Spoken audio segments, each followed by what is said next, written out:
Broadcasting live from some new take on a dual land, presumably, on the plain of Ravnica. This is Tap Tap Concede. Welcome, everybody. Graham here. James here. Cameron here. And today, we're going to be, doing a crack-a-pack and answering some of your questions, and also talking about the latest news, because we are recording on Announcement Day, and there wasn't a huge number of announcements, but there was a lot to discuss in the one big announcement that they did announcement. So we will get to that. But first, a reminder that Tap Tap Concede is brought to you by CardKingdom.com. Check out CardKingdom.com/LRR for all of your cardly needs. They'll ship singles anywhere in the world, sealed product anywhere in the US. And we recommend them because we think they're great, and we use them ourselves. Also, everything that we do is brought to you by you and your kind support of our Patreon at patreon.com/LoadingReadyRun. Thank you so much. All right. We didn't do one last week because it was the nicknames. Thanks to everyone again who participated in that. There's a bunch of people who had missed that we were crowdsourcing some stuff this time, so I'm sure next time we'll have even more to go through.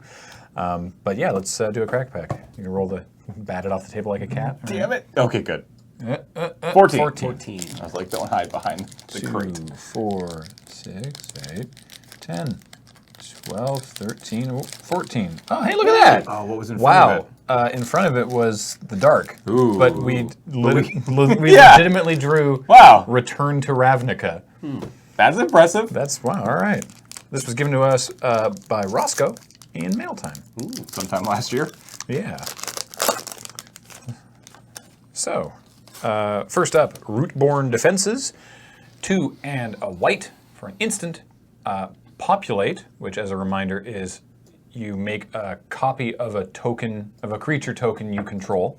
So you have to have a creature token to make a copy of for Populate to do anything. But also, creatures you control are indestructible this turn. I remember later in the format going pretty ham. I think this card went from here to here. It went. It definitely found its place in the limited format as it went on. I think I ran a deck with I want to say 3 of them.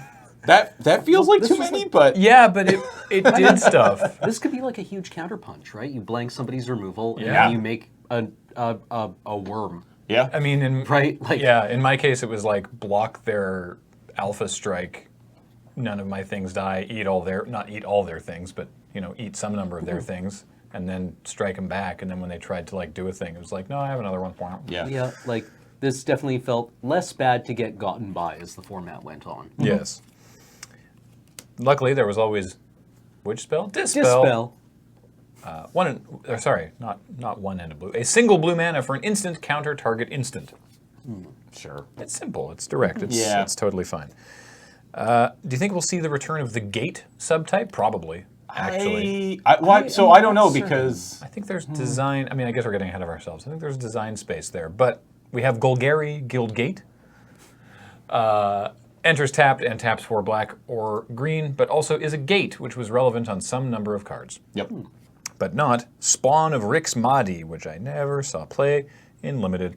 3 black-red for a 5/3 with Unleash. Unleash was the Rakdos mechanic, which is when it enters the battlefield, you can put a +1/+1 counter on it, making this a 6/4. But if you do, it can't block.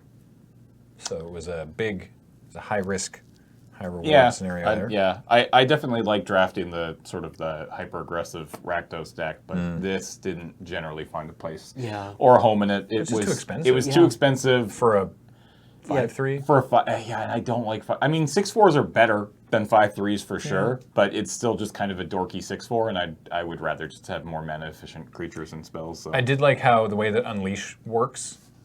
It's not that it enters the battlefield and then you decide, meaning that there's a trigger on the stack while this is a 5/3 that they can Annihilating Fire it. Yes. That it enters with the counter, so there's no point. If you put the counter on, there's no point at which it does not have 4 toughness, which is nice. Courser's Accord, this was very good in the Selesnya deck. 4 green-white for a sorcery. You make a 3/3 creature, 3/3 centaur creature token, and then you populate. So worst case scenario, you get to populate your 3/3, but maybe you get something better. Yeah, I mean 6 power across 2 creatures for 6 mana is perfectly fine. Seller of Songbirds, also primo in that deck. It's a 1/2 human for 2 and a white, and when it enters the battlefield, you make a 1/1 flying burb. Yep. Very good. Yep. Sewer Shambler was fine. It's a 2/1 for 2 and a black with Swamp Walk, and it has Scavenge for 2 and a black. Scavenge was the Golgari mechanic, which is if it's in your graveyard, you pay the scavenge cost, which is 2 and a black, exile it from the graveyard, and put a number of +1/+1 counters equal to this creature's power onto target creature, which was this. That templating was the same for anything with Scavenge. It was always the power of the creature. Yeah. You can only do that as a sorcery, remember? That's important. That came up a lot. Yeah. Scavenge is a sorcery. Gatecreeper Vine, an 0/2 for 1 and a green with Defender. When it enters the battlefield, you may search your library for a basic land or gate, reveal it, and put it into your hand, and then shuffle your library. There was a Defender deck, wasn't there? Yeah. Yep. Yeah. Yeah, it had Axebane Lobber Crew Guardian. and- Lobber Crew, yeah. Lobster Crew. And the Homunculus. Yep. Yep. Doorkeeper, that's the one. Azorius Arrestor, good old piker, 2/1 for 1 and a white, and when it enters the battlefield, detain target creature and opponent controls. Detain the Azorius mechanic was, until your next turn that creature cannot attack or block, and its activated abilities can't be activated. So you just sort of put it in timeout. Put it in jail. Get to jail. Arrest it, if Yeah. you will. Yes. Another gate. There's an Is It Guild Gate. Enters taps for red or blue. Golgari Key Rune, 3-mana artifact, taps immediately for either black or green, and they all become creatures with different activated costs. This one is simply black-green, and it becomes a 2/2 insect with Death Touch, which was pretty good. That was Yeah, pretty good. I think this was one of the better ones, wasn't I think it? so too, yeah. Yep. Just because it's so cheap too. And Threat of Activation. Death Touch, yeah. Fencing Ace is a 1/1 with Double Strike for 1 and a white. Yeah. I always wanted this card, I think, to be better than it was. Yeah. But overall, it was just not generally Inviting that 2 great. for 1s. Yeah. Yeah. Last uncommon, Dryad Militant. Ooh. One of the better Savannah lands. It's a 2/1 for a single mana, either green or white. And if an instant or sorcery would be put into a graveyard from anywhere, exile it instead. So I mean, this card was just pretty great. Mm-hmm. I mean, it's 2/1 for 1 that is easier to cast than most 2/1s for 1. Yeah. So, yeah. got a Gimme, basic island and a goblin token, and our rare is the Ash Zealot. Ooh, I like this card a lot. 2/2 for red with first strike and haste. And if a player casts a spell from a graveyard, Ash Zealot deals 3 damage to that player. What's interesting is that Ash Zealot and Dryad Militant both have hate for things like flashback Yeah. and whatnot. Totally irrelevant in this format. This was for constructed because this was following Innistrad Yes. with flashback. Yeah. Ash Zealot totally fine on its own, though. Oh yeah, 2/2 first strike haste is also like just Yeah. totally sweet and limited, but the abilities are Not interesting. not the easiest to cast. I mean, unless you're in a mono red deck, but I would probably just first pick the Ash Zealot.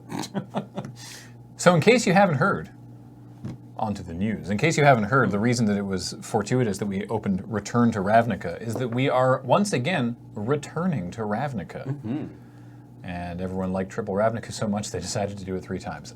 The first multi-set block of the new way of doing sets, which is only big sets that you draft by themselves. Correct. Because we had Dominaria, which is a big set, but it doesn't have a second set. Correct. Ravnica is going to have 3 sets, Yep. which is interesting. Yep. The first, similar to the Return to Ravnica block, the first set is going to be a big set with 5 guilds, and the second set is going to be a big set with 5 guilds, which is very much like how Return to different Ravnica and Gatecrash. Differing guilds. Yeah, it's different. It's not the same guilds as Return to Ravnica and Gatecrash. It's a different mixture. Yeah. And then the third set, which they haven't even announced the name of, is going to be in Ravnica, but not about the guilds. It's more. Instead, it is about wrapping up the story of the Gatewatch. Yeah. Because the Gatewatch is the story, if you're interested, which I am.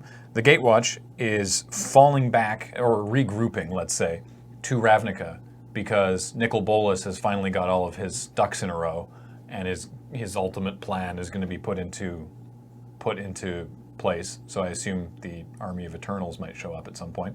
And so the first 2 sets are dealing more with Ravnica, and the last set is the sort of furthering the Gatewatch's story, but is also on Ravnica. Yeah. Thought. I hope that they're not they're not releasing the name of the third set yet because it's going to be called like Bolus Wins. Yeah. My bet. Just the worst set name in the Yeah. history of Magic. Bolus Eat it, stops nerds. everything. Yeah. Yeah. So I guess thoughts on the idea that they had announced that we were moving away from these multi-block sets to be a little bit more nimble. We get essentially one, Yeah. and the return of the core set, which I'm excited about. Yeah. And then we go directly back to a 3-block set. Well, no, because they said that they said they'd do that. They Yeah, said no. They could spend 1, 2, or 3, or Yeah. maybe more, Sure. sets on the same plane. But the real trick is that it's not going to be drafted together.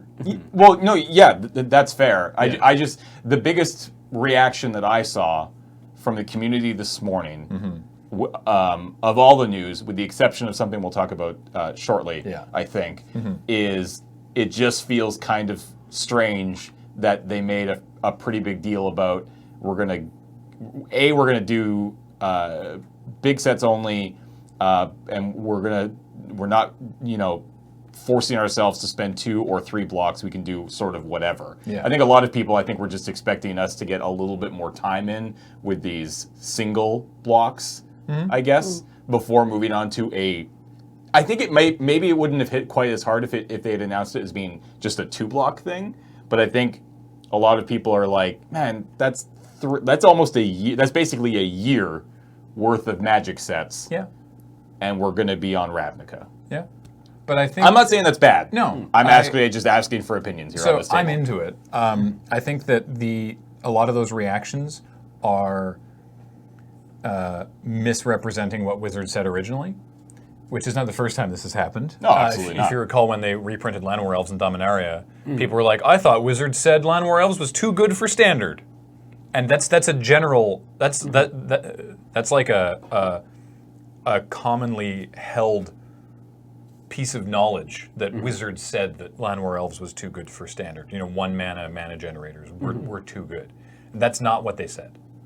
That's what people have been repeating since then, but that's Right. not actually what Wizards originally said about Llanowar Elves. And so if you go back to, I'm pretty sure if you go back to the article about them talking about the change to only big sets, I know for sure that they said that they could spend up to 3 sets on a Yes, absolutely. on a given plane. But yeah, I agree with you that we've had we 1 of Dominaria and then 1 of Core Set, and then it's like 3 Ravnica. Yeah, and Core Set is kind of hard because Yeah. Core Set's not a storytelling set generally. Yeah, And I mean, Although we'll see, I guess. I always interpreted Dominaria as being hey everyone, it's the nostalgia set. Here we are, but we've spent a lot of time on Dominaria when this game first came out, and hey, there it is. Yep. We don't need to spend a whole bunch of time Yeah. here. Yeah. So I don't have a problem with going to Ravnica for 3 sets. Also because they've said, let me actually pull up the thing. So yeah. So Guilds of Ravnica is the set for October. Yes. Which is going to feature Selesnya, Boros, Golgari, Izzet, and Dimir. Yeah. And then Ravnica Allegiance is January and has Azorius, Rakdos, Gruul, Simic, and Orzhov. And then the other set is, they've said the setting will be Ravnica, but the focus will be on the culmination of the story and not the guilds. And so I think that will mitigate this sort of absolutely. we've been doing this forever sort of thing. Because Return to Ravnica was a big set of 5 guilds and a big set of 5 guilds, and RTR and Gatecrash were awesome.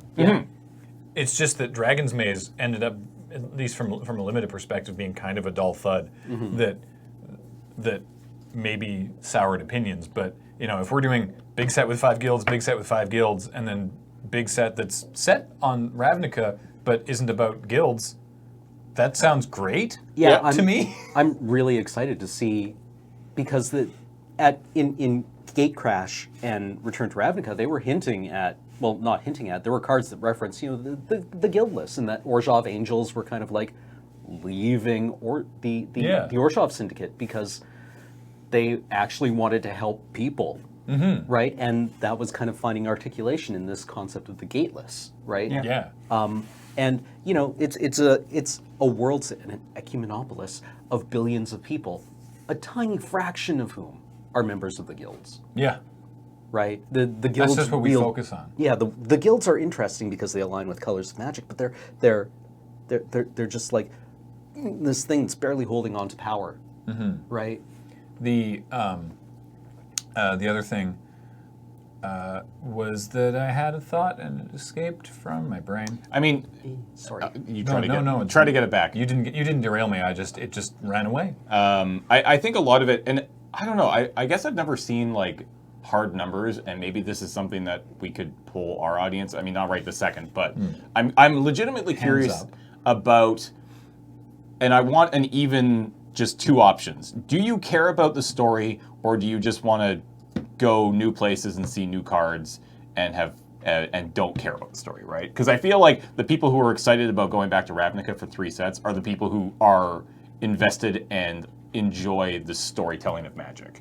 Whereas the people who are less excited about going back to Ravnica for 3 sets are the people who enjoy going to new places because it means new and interesting mechanics and gameplay, right? And they don't care that it's necessarily set on Ravnica. They just want a good set of Magic cards to play with. And what I would say to that would be that as these are independent sets set on the same plane, there will probably be no mechanical overlap between them, right? We'll see a new keyword for each of the guilds, probably. Or returning. Returning They've said keywords, that yeah. each guild will have a mechanic. They Yes. haven't specified new. Yeah.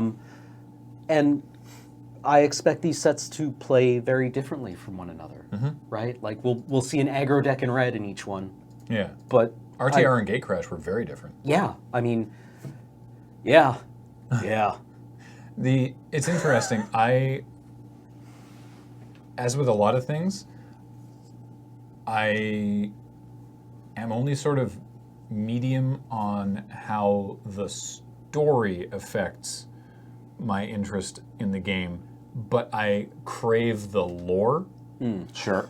And like story and lore are very different for me. Yeah, Like all the character development that happened through the Ixalan block with like Jason Vraska and the stuff prior on Kaladesh, that was all super interesting. Yeah. And I really enjoyed it. Yeah. But I am more invested in the sort of the lore and the histories and the chronicles and things like that of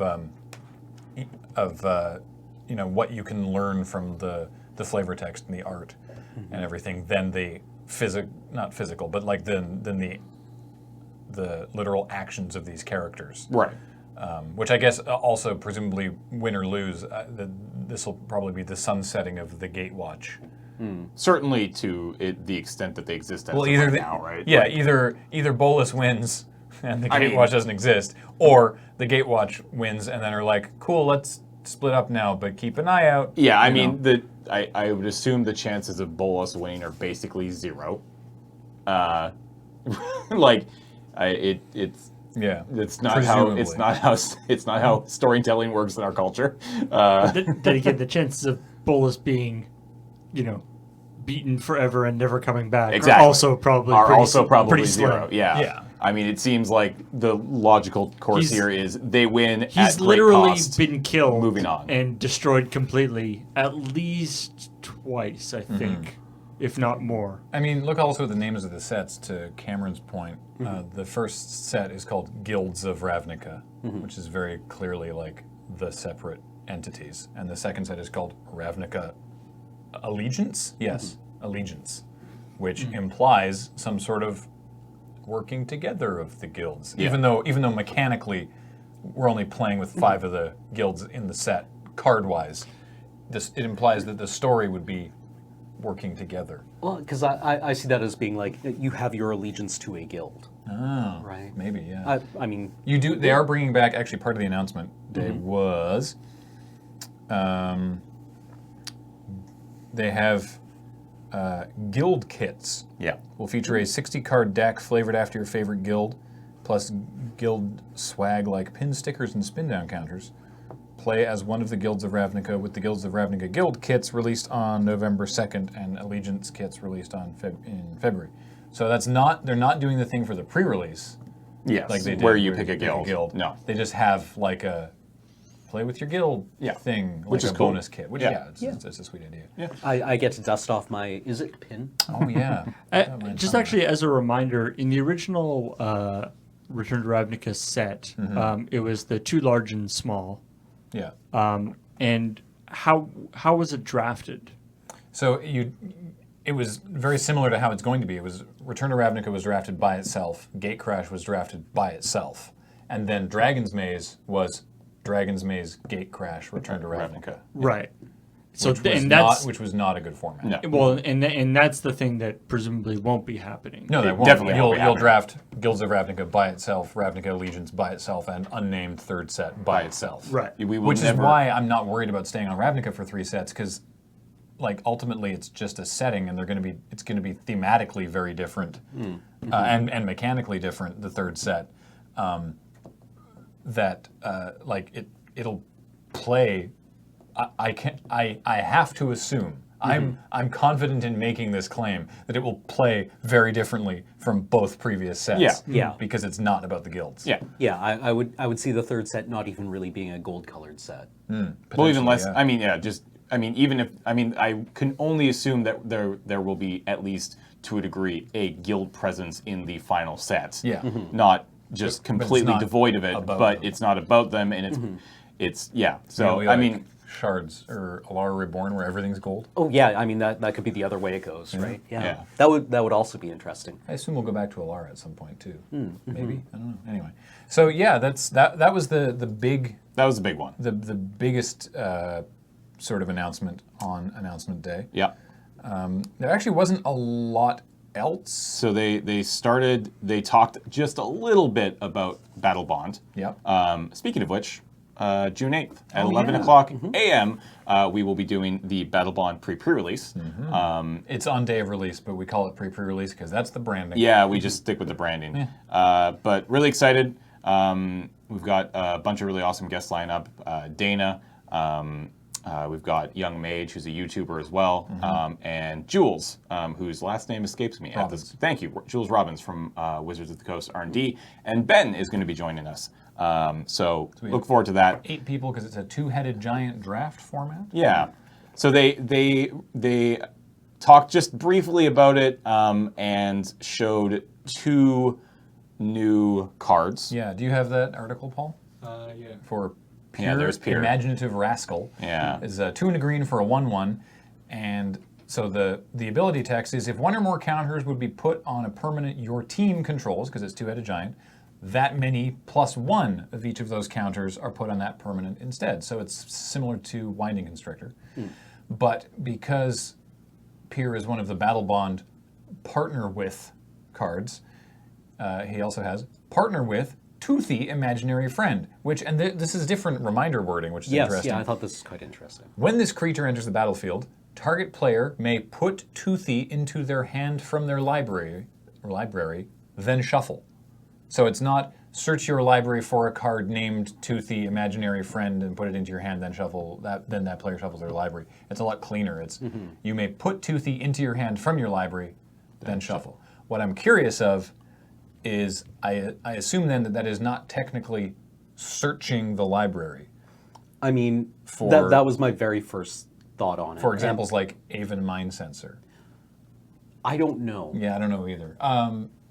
If you're interested, Toothy, Imaginary Friend, is also a 1/1 legendary creature, Illusion, very nice, for 3 and a blue, which partners with Pier. So if you cast Toothy, then you can go, or target player can go looking for Pier.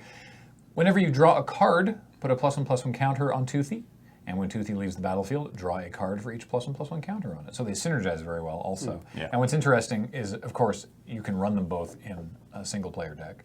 Yep. Or you can run them both in your deck of a 2-headed giant deck.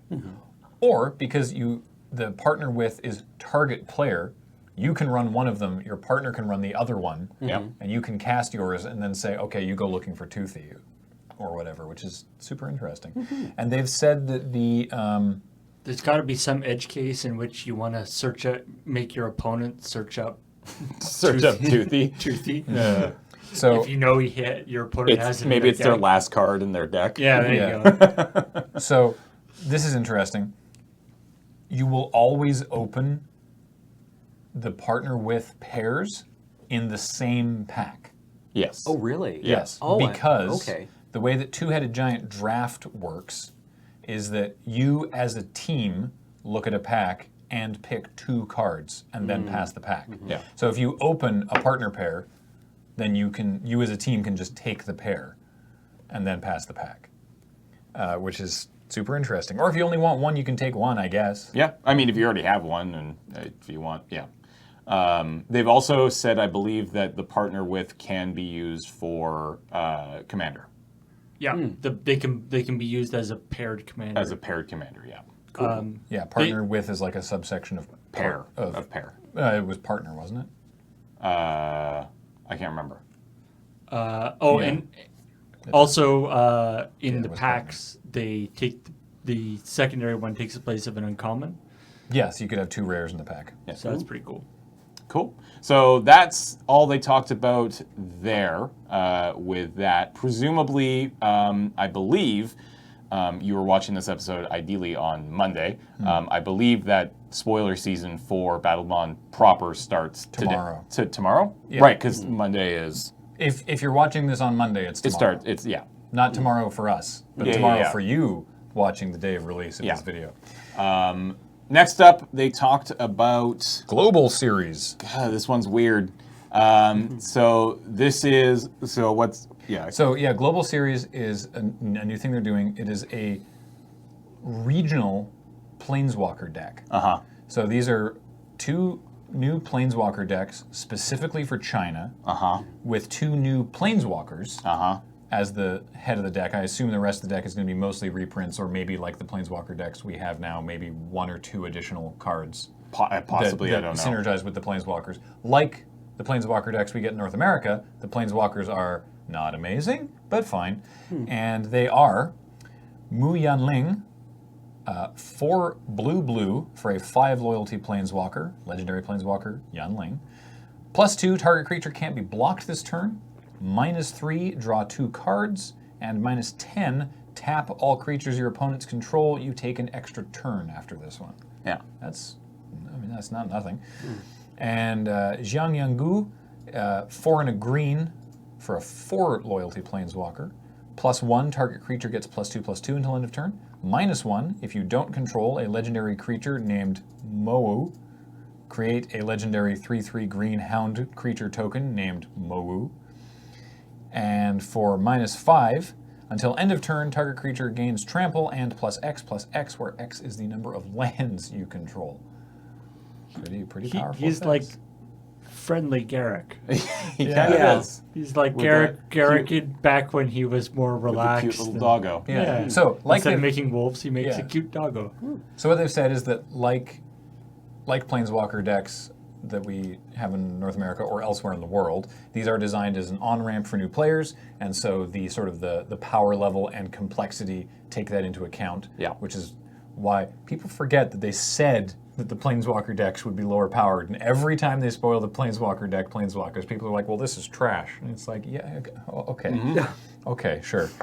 It's not trash, but it's not super powerful. But anyway, what's weird Yeah.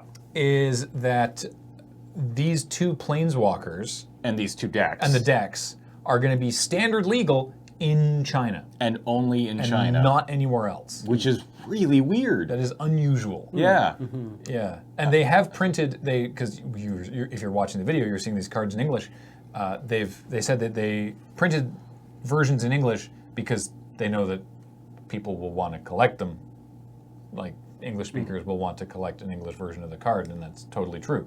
But yeah, they're not. They'll be legal in Legacy and Vintage and presumably Commander, but not Modern and not Standard outside of China. Which, of course, So I saw Cube April had a good question for once Yeah. on Twitter. Was like, okay, so do you consider Taiwan a part of China? Yeah. There was actually, I mean, that's a legitimate question. Yeah, because Like- at the Pro Tour they call it Chinese Taipei. Yeah. Yep. And it's like, so yes? And there are a few territories throughout the world who would like to believe they are not part of China, and China would like to believe that they very much are. So I love the idea. If I lived there, I'd go with whichever one lets me play Magic. Yeah, so I really Okay. I really enjoyed the comment that was something like, so we are at a position where the deciding factor on where this is legal and standard is now up to the State Department. And because you have to imagine that WotC would probably, as a subsidiary of Hasbro, and Hasbro being a massive American company, would probably generally say, we will go with whatever the U.S. government says. Yeah. And it's just like What a weird situation. It's Or as it's, a company that wants to continue to sell Magic product in China. Yeah, Yeah. so that's kind of a weird, kind of goofy aspect of this. I think the more realistic one is, and maybe it's not going to be an issue with this particular deck or decks. Yeah. But the issue that a lot of people are pointing out is now there is feasibly two different. I mean, there is two different metas now, two actual like lists of cards that are different from each other. And what happens if somebody in China wins a tournament with a deck that plays one of these cards and wants to go to the Pro Tour. and wants to go, so say for instance, person X wins a PTQ in China with a deck that is playing one of these Planeswalkers, as unlikely as that is considering the power level of these Planeswalkers, but Yeah. it's hypothetically possible, and they win an entry into the next standard Pro Tour where they decide, hey, you know what would be good? I'm going to keep playing the deck that I'm really good at and won this PTQ with, and now all of a sudden, oops, you can't because your deck is illegal. And again, it's not... I think that's just the nature of like, I'm going to win this PTQ playing with these weirdo cards that I know will not be legal at the PT that I'm qualifying like for. you say, it's likely Yeah. not going to happen No. because these cards will probably not be that Good enough. that power level. Yeah. But it's an interesting hypothetical to discuss. High level, like ignoring the legality thing, Right. I think this is awesome, and like they got Chinese artists and designers to like work on these cards. Yeah. And that like the idea of like a localized, like the global series implies they're going to do other stuff. That sounds sweet. I have no problem with that, and the fact that they're also printing them in English so that people like English-speaking collectors can get them and use them in their commander decks or whatever. Yep. That's sweet. I have no problem with any of that. It's just the standard legality thing is so weird. Yeah, it's just is- like, it why, is. why just not make it... I mean, I guess maybe just because of availability. I guess. Just say they're legal everywhere. Now, I just noticed something, which is because I said, I imagine like the Planeswalker decks we have here, it'll probably be these Planeswalkers and then like 2 or 3 other cards. Yeah, that synergize. That synergize with them. These 2 Planeswalkers have collector's numbers out of 40, Yeah.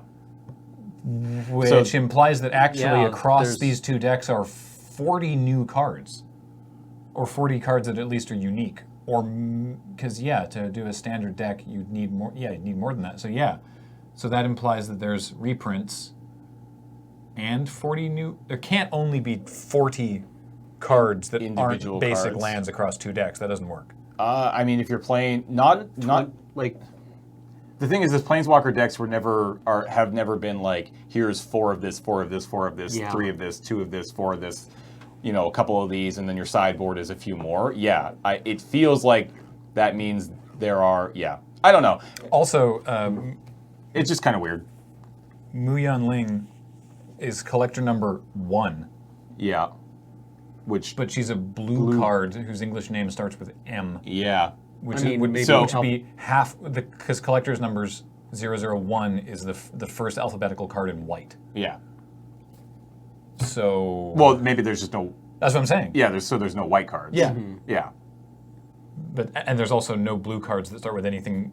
Yeah, below M. Any letter, higher than It's a neat idea, and I'm really excited about it. It's just a standard legality Standard thing. legality It's thing just is kind of odd. heckin' weird. All right. Next thing they talked about is They're not legal in modern, by the way. no, they're not. No, He said that. Yeah, they're not legal. Buy a box promo is still going, which is kind of weird because A, people hated it, and B, I feel like actually, like some member, like I feel like maybe even Mark Rosewater on his Tumblr was like, we get it, you guys didn't like this, you know, we'll take that to heart kind of thing. I mean, it might just be so- a thing where WotC is like locked into Yes. this for like a year or Yeah, so. I'm sure they probably are, and that's assuredly the case. It's just one of those situations where it's just like, you know that your customer base didn't like this, and I understand that you can't really do anything about it, but maybe don't like. Is there any way they can weasel their way out of this with the wording? They'll be offering a mechanically unique buy a box promo card. Probably not, because that's exactly what they did before. Yeah. Yeah. It's just a little odd. It does just scream to me that, yeah, they had designed Firesong and Sunspeaker, and they thought that was going to work really well, and they probably made a few more, and they're now locked into doing it, because if they don't, then what are they doing with these cards? And this is just the direction that they were taking, so we just have to kind of wait it out until we're back, but a little weird. And I think... That was about it. That was about it. The other thing that was that came out today is it wasn't part of like the WotC announcement, but Spellslingers is coming back, Oh, really? which is kind of cool. Oh, that's awesome. I didn't Yeah. know about that. That's I- the show with Day 9 for Geek and Sundry, wasn't Yeah. it? Was it still on Geek and Sundry? That's the Stinger had the Geek and Sundry logo, so I assume it's coming back to Geek and I Sundry. didn't know they were still making videos. Well, Geek and Sundry, absolutely yes. I'd only seen them streaming. I didn't know they were doing... Oh yeah, they still do YouTube content. Oh, okay. But Spellslingers had ended. I thought I stopped watching after Spellsingers and Tabletop stopped. Yeah, Spellslingers had ended a few years ago now, it feels like, at Yeah. this point. Been a while. But there was a trailer linked on the subreddit today. Cool. So unless that was fan-made and a lie, it looks like it's coming back, which is kind of cool. It's a really great... it acted as a really fantastic sort of entry point for new players. Yeah. They did a really good job of walking through exactly what was going on. It was very basic... kitchen table magic, which is great. So Maybe someday we can start making Friday nights again. Yeah, I'm hopeful. I think we'll get there. Someone came in. This was actually really great. Someone came into our stream yesterday, the LRMTG stream, and was like, "Yo, I just stumbled into this stream because you were the top Magic stream, and I swear I've seen you guys in I want to say a YouTube video from like 5 years ago about playing Magic," and we're like, "Yeah, that was us." And it's like, "No way, I loved that show." And I'm like, "Oh, cool, it still happens every month." But hey, welcome. It was just really neat that someone was like, "I've seen you. Where was it?" And it's like, "Oh, well, welcome. We do more of that." Absolutely. And then we were supposed. I mean, we got lots of time. We got time. Yeah. We solicited for some Q&A questions on Twitter. Maybe we'll do more of these next week because we had a lot more news to talk about than we thought we would. Because I mean, we knew today was announcement day, but I don't know what we were expecting to happen. Anyway, whatever. James, what do you got? Let's try to get through a bunch of these then. Sure. Quick question here from Beck Zenlock. Who's going to die in the final showdown between the Gatewatch and Team Bolus on Team Ravnica? On Team Ravnica? On Ravnica, not okay. Team Bolus on Ravnica. Who do you think is going to die in the Gatewatch? Gideon. I was going to say it's got to be Chad, It's right? probably going to Yeah. be Chad. He's got to be the. He's going the to make a Johnny invincible sad one. again. Yeah. Yeah. Right, like Gideon's invincible. He can't die. Yeah. Right. Also, It's and his whole thing is Yeah. getting people to attack him yeah. and Yeah. then trying not to, and then not dying. It would be But- like Captain America dying. Wait. Right? Like, I think Gideon's gonna get it. Who's on Team Bolus? Because I don't pay attention to the story. Other than Bolus, Bolus and who's his like army of Eternals. And Tezzeret. Is Tezzeret still around? Yeah. Okay. I could see that happening. Is Sarkhan on Team Bolus? Oh No. Liliana, technically, kinda. Oh yeah. In Bolus's clutches, as it were. Yeah. Okay. I mean, Bolus Nobody is is also like probably going on Team Bolus. Yeah. to, You kind of wind up on You Team just Bolus. have to be on Yeah. Team Ral Bolus. Zarek? Has Ral Zarek? Oh, he's on Ravnica, right? Yeah. He'd probably be on Team Gatewatch, though. Like, I mean, his backstory was that he was kind of working on a thing that was teleporting something for a mysterious backer that didn't... like the Maybe leading, he's unknowingly on Team Bolus. the Yeah. leading cause of death for Team Bolus is Bolus. Yeah. Yeah, it's Like true. he routinely kills his own people for for reasons that are his own. Yeah, I mean that's his red color identity, right? Yeah, Being yeah. like, you know, it'd be funny. Or he just accidentally touches them and their brains explode. All right. Yeah. Speaking real quick, speaking of Imbolus's clutches, there was a corner case that LSV was talking about unlimited resources that I'm just going to yoink and repeat here because it's really interesting. If your opponent casts Imbolus's clutches on one of your permanents, and then you draw your own Imbolus's clutches, the correct play is to clutches their clutches? Their clutches. Because then you gain control of it and the creature. Then you control 2 copies of Imbolus's clutches. Right. Sacrifice theirs them. to the legend Yeah. rule. Yours goes away because it's not attached to anything. And then you get your creature back, but they can't interact. They can't like draw enchantment removal and kill your clutches and then get your creature again. It's just you just do that to negate one another and you get your creature back. That's kind of cool. Yeah, I enjoy that. the legend rule. Anyway, James, James, you say, yeah. oh, sorry. As far as non-Gatewatch, non-Bolus people goes, I think Niv Mizzet's going to eat it Aw, because he's a weasel. Dragon fight. that's fair. Dragon fight. Like Niv Mizzet's character is that he's a complete weasel, right? That's true. All right. He looks kind of weaselly He's too. the strongest dragon as long as Yeah, as there nobody aren't else any is other around. dragons. Yeah, so his realization is going to be like, oh, you're big, right? Like that's going to be his last thought. Him being like, I am the mightiest mind to ever grace. What? You're so big. Okay. What is more important to you for MTG Arena right now to add to draft? Best of 3 matches or draft pods containing other humans? Best of 3 Best of matches. 3 matches. Best of 3 matches. I do absolutely want to be able to draft with humans And at some point. they've said that they intend to do that. Yeah, absolutely. But right now, yes, best of 3 matches. Not being able to sideboard, Warps. it Yeah. feels like walking up the stairs and there's one less stair than you think, right? Because I'm like, okay. So I got to make sure I bring in my Pierce the Skies and my Broken Bond, and then the game just ends, and you're like, oh, right, I should actually just lose. Yeah. Yeah. Your feeling, I love this. I'm going to ask it. Your feelings on horsemanship, yippee-ki-yay or nay?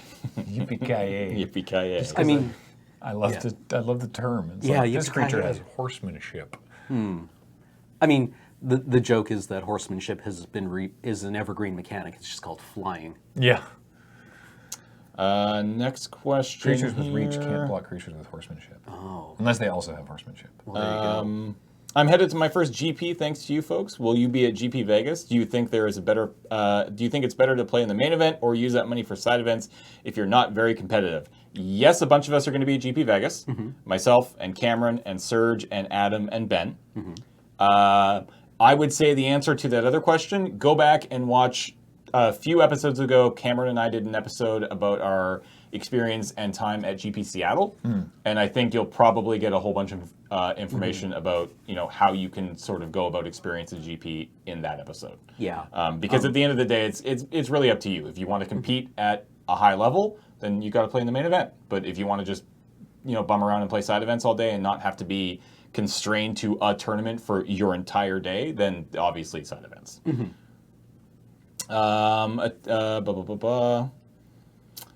Has Magic Arena tempted you to get into Standard as opposed to drafting? Would you play it outside of Arena? Yes and no.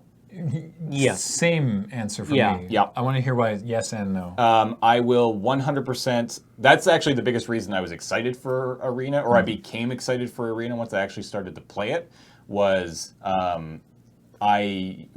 mean, when we first got into the game years ago, I kind of dabbled in Standard a little bit, but didn't really ever stick with it. And now with Arena, and we don't technically have Standard, but we have Constructed, and I've been playing a lot of it. And for the sake of Magic, it's essentially Standard, right? It's the constructed format of it's the only constructed format that we have the chance to play here right now. It's just so easy. Yeah. Like it's just so easy. My biggest problem with paper Magic is it requires a lot of time. And I don't want to be one of those people who's like, I'm always busy and I don't have time, because I could find time to play paper Magic. It's possible. Yeah.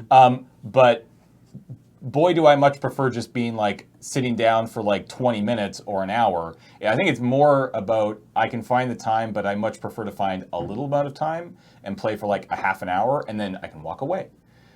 Whereas if I want to play paper Magic, I'm kind of committing myself to probably Friday Night Magic, which means I'm spending my Friday nights, which are a hard night to give up because we stream Magic here, to go down to Yellow Jacket or wherever and play 3 or 4 hours of Magic. It's just a lot. I much prefer the idea that I can sit down at my computer and play a half an hour or an hour, or if I want 3 hours of standard Magic. So when it fully releases, I think that I will play more standard than I have ever before, and I'm really excited to do so because I think that actually is helpful for this podcast and helpful for the content that we create for us to play as much different kinds of Magic as we do. But I probably won't do paper for those reasons, and also money. That's actually another big one. Yeah. I don't really spend a whole lot of money on Magic anymore, and I can justify throwing however much money at Magic Arena every time a new set comes out and being like, okay, that's enough, and I'll just figure out the rest. Graham? You basically said everything I was going to say. Yeah. Yeah. It's like I actually super enjoy sitting down to just jam games of Constructed in the normal ranked playlist in Arena, but like going down to the store, hunting the cards, sleeving up the deck, and then sitting down to play at Friday Night Magic, I'm just like, I actually don't have the time for it, which is a shame. Yeah. But it's certainly, I'm certainly enjoying playing it. So yeah. You both said what I was going to say. All right. That I'm an old man and I don't have the mental endurance to sit in a store anymore. Yup. Another quick question here about Arena. What's a feature for Magic Arena that no one is talking about that you'd still really like to see implemented? It kind of feels like it. I mean, so it's hard because there's a lot of features that I know will be there when it comes out, but just aren't there right now. And I mean, that's just sort of one of the risks you run while having a very public open. I mean, it's not public; it's closed, but it will be public. But public in the sense that a lot of people are talking about it. Yeah. About the beta is a lot of people talk about the shortcomings and the things that it doesn't have. When it's just like, of course, it doesn't have those things. They're working on them. That's the point of a beta. Yeah. One thing that I would love, and I know we'll have, is a friends list where I can be like, hey, Ben's online. Let's play some standard, right? You need to have that. Yeah, actually, friends list. Yeah, friends I list, haven't actually seen people the talk about it. social component is Yeah. the one that I'm looking forward to seeing what their answer looks like. I just want one of those emote bubbles that's a sad face. That seriously, that's not even a joke. Because right now, when my opponent does something, my options are nice, which comes across as either sincere or incredibly sarcastic, or oops, which is I messed up, Yeah. or hello, good game, or thinking, right? And I just want, I want when my opponent, when I miss my land drop for the third turn in a row, or my opponent just dumps lethal on board, I just want to be able to go, Yeah. Yeah. Yeah, express some kind of non-adversarial dismay. yeah, I don't want to be like, you piece of garbage. I just want to be like, aw. Yeah. I just want a little Yeah, sad face. a little emotional validation. Yeah. Lord Hosk, not Hosks, asks, will there, in response to today's announcements, will there be pre-releases for these, and can I be Azorius? Yes, there will be a pre-release for at least the first Right, Ravnica for block. Guilds of Ravnica. For Guilds of 'cause Ravnica, yes, because we have a contract. For 2017. For 2018. 28. We had one for 2017 as well. Yeah.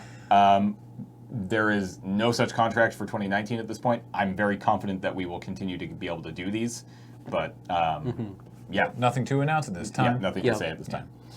A lot of questions here about stuff in today's announcement, which I assumed would be the case.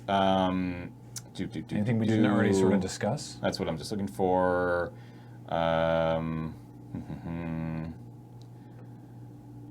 Favorite non-supported tribe? Huh. Non-supported. Weirds. I mean, I guess that depends on your definition of non-supported too. 'Cause weirds. Maybe there'll be more weird. Gelectrode tribal. Frostburn weird. Maybe there'll be more weird support. There'd better be more weirds. Frostburn weird and Gelectrode. Make some weird mander. Yep. I guess you'd need a legendary weird. Weird Lord or Riot. All right, there we go. Weird. I'm also going ahead and calling the third set as Fall of Ravnica. Ooh, nice. Pharmacist Judge, ignoring budget or time constraints, if you could cosplay as anyone in Magic, who would it be? Oh, wow. Dang. So after doing the possibly cheapest version of Urza that I could do But in the most recent history videos of Dominaria, I could be pretty easily convinced to do an incredible Urza. That could be pretty fun. I'm trying to think of a Planeswalker that would be pretty sweet. yeah, I did a passable Garrick in the Tolarian Community College office hours video. Doing a better Garrick, that involves a lot of lifting on my part, like literal lifting Yeah. to get swole, because Garrick's a very large being. You would need to have like several spinal discs planted and Yeah. a couple of inches in your shins. I think I'm much more in the realm of like, I mean, honestly, some sort of I'd like to do some sort. I could do Ralzeric probably. That could be fun. Ral Get could be Get the cool. backpack and the arm thing. Yeah. The container on his back. Yeah, that could be cool. Yeah. Yeah, sure. Why not? That'd be a fun costume.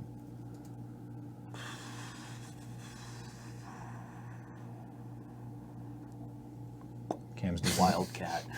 Cam's deep in the tank. Yeah. Yeah, I was gonna say like Niv Mizzet. Just be like, deal with it. I mean, Yeah, why not? Yeah. Money and time is not a constraint, so yeah. I mean, I'm fundamentally a weasel and not as smart as I think I am. So let's fire it off. That all would right. be awesome. I'd love to see some sort of like- like person. Yeah, get Well, the I mean, frills like, going. And, Also, like Niv Mizzet's art is so clearly based on a Norwegian forest cat or a Maine Coon, yeah. right? Like the enormous mane. Yeah. Okay, got a question here from David. Cam, I think you're probably, hopefully, able to give a little insight here, because I'm curious. Are there any bizarrely expensive cards in Victoria due to Canlander? Can you think of any cards off the top of your head? Usually the Canlander market tends to draw heavily on online sources when that happens, so it does equilibrate Right. after a little while. Occasionally there's a fad, though. Two episodes ago, Alex's best card you're not playing on North 100. 2 episodes of North 100 ago Right. was Rune Chanter's Pike, which is like 40 cents median online and is like $1 plus here at Here YJ. in Victoria. Which Yeah. that's not super huge, expensive, yeah. but Yeah. there is a disparity there. What will happen more frequently is that it'll just be impossible to find a certain card in Victoria. Yeah. Right? Yeah. You will have to order it. It's not that it will be expensive, it's just that they are all gone. Yep. Yeah. Where did they all go? Yeah, that's fair. All right, I like this one. In the style of the Chinese planeswalkers, what would a pair of Canadian planeswalkers be I like? was thinking about that earlier. Yeah, Don't it's say like- Bob and Doug. No. Don't say No, Bob so and it's Doug. like, man, I mean, how does Canadian regionalism find its articulation in Magic the Gathering? yeah, that's a tough. I mean, like, there's the easy stereotypes that you could go to, but I'd like to see probably white, or I guess white makes sense just because of the snow, but maybe like white, blue. I don't know. I'd like I think an Inuit planeswalker would be sweet.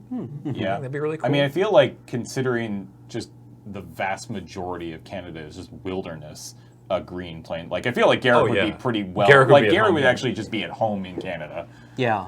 I mean, it'd be easy to say like, like Bonhomme or like some guy wearing flannel. Yeah, freaking lumberjack. Crush Yeah, like a crush my 2/4. shapeshifter planeswalker would be I mean, kind of to me, interesting, right? Garrick Like, is basically a lumberjack. Yeah, Yeah. he's got the axe. He just has doesn't like his- cut down his- trees. Yeah, for- his definition of lumber is somewhat more broad than the rest of ours. Weirdly, I feel like a Canadian planeswalker wouldn't be red and white. Like red, like red and white, obviously Canadian colors, but in Magic terms, not really the colors that like define Canada so much. For how much land we have, there's a lot. I mean, I'm biased because we're on the West Coast, but for how much land we have, there's a lot of Canadian identity in the coasts, like whether it be here or the Maritimes. So maybe some. I just you want could have like some a, sort of like some blue water-based walker, like summoning like an orca or something, Yeah. or a narwhal. They're a real animal. Yep. Just so everyone's clear. Yeah. It's not something Reddit made up. how about just how about like a sweet set of like full art land with like group of 7 paintings on them or something? Yeah. yeah. Yeah, you just have like Lauren Harris Mountains. Yeah, we have tundra here. We also did that gag. Didn't we do that gag in the episode of Friday Nights where we drove to Calgary, where we were finding the different different lands on that drive? Yep. Oh And we tried to it's like here we are at the mountain. Yeah. And I think swamp was the hardest one. Swamp to find. was the tricky one to find Not, between not here that and we, Calgary. yeah, not that we don't have swamps, but they aren't like near the highway. No, they're Yeah. not really along the. It's also more sort of like a muskeg bog. Yeah, definitely. Where'd the train tracks go? Whoops. You can read about muskeg on your own time. That's going to do it for Tap Tap Concede this week. Thank you so much, everybody, for joining us. A reminder that we are brought to you by CardKingdom.com. As you're watching this, we played the Card Kingdom sort of starter cube on the Friday Night Paper Fight this past Friday, and I assume it was lots of fun. Yep. Because for us, that's tonight. I like the part where I won. And probably. I believe you. Yeah. And also, as always, everything is brought to you by you and your kind support of our Patreon at patreon.com/loadingreadyrun. So until next time, for Cameron Hi. and James, I'm Graham, and thanks so much for watching.